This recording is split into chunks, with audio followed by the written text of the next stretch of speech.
We're one of the few bands, supposedly British bands in recent years, that have really made a total natural evolution in terms that we've kind of reinvented our sound completely. Yeah. You look at bands like Coldplay or Muse or other groups, they've established a sound and kept with it to an extent, you know. Yeah. Whereas I think that we have changed from basically being a punk rock band to being something completely different than that.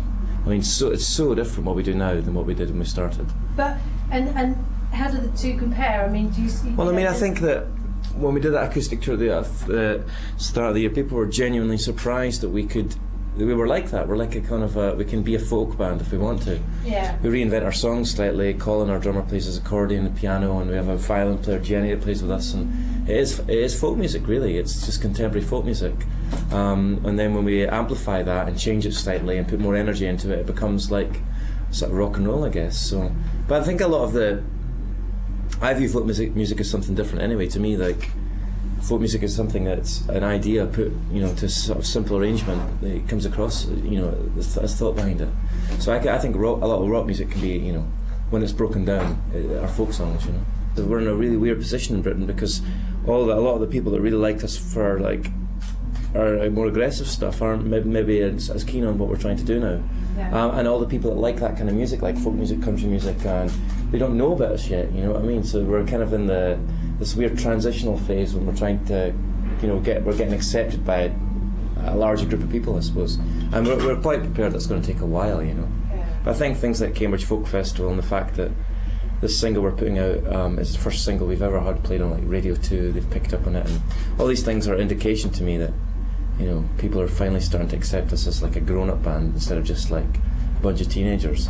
We've been doing this for quite a while now, and never to the level where, you know, it's never been like our first record went out and it went ballistic. Like someone like Block Party are probably going to have a hard time, because I've met them before and they're pretty sensitive young men, you know, and the fact that to be thrown into that, if you can't handle it, I mean, I'm quite glad in a way that we never had that, because when I was younger I wouldn't have been able to handle it either, you know. I don't think I would have. I think I would have been affected by what was around me too much. Yeah. And luckily I've kind of grown up being in a band that have been, you know, as I said, popular, but never like, you know, phenomenally popular. So I've been able to learn about myself and the position I'm in, and by writing songs and travelling and meeting people, now I think all of us collectively feel quite strong in the fact that if we did suddenly blow up into this chart-topping band, we'd be able to handle it, but mainly because we wouldn't have, you know, we wouldn't change that much. Yeah. One good example of that is actually the band Snow Patrol, who I'm friendly with, the Glasgow band, and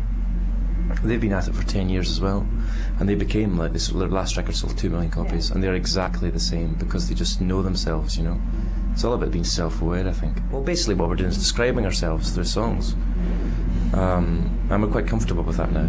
And I think that you can hear that in the lyrics and the music of our new record, which is a lot more sort of sparse, in a way that you can hear all the guitar parts and hear what I'm singing and that kind of thing. There's a real sense of the people that make it, as opposed to this like product which records can become.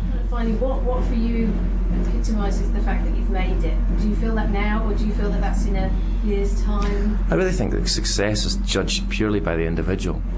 I think what my idea of success is probably not the same as yours or the person in the front row of the concert. It's certainly nothing to do with money, like, which is depressingly what a lot of people think it is.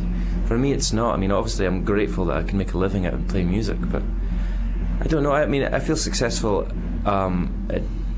probably at moments every day, and at the same time, I also feel like a complete failure at moments every day. It just really depends on what mood you're in.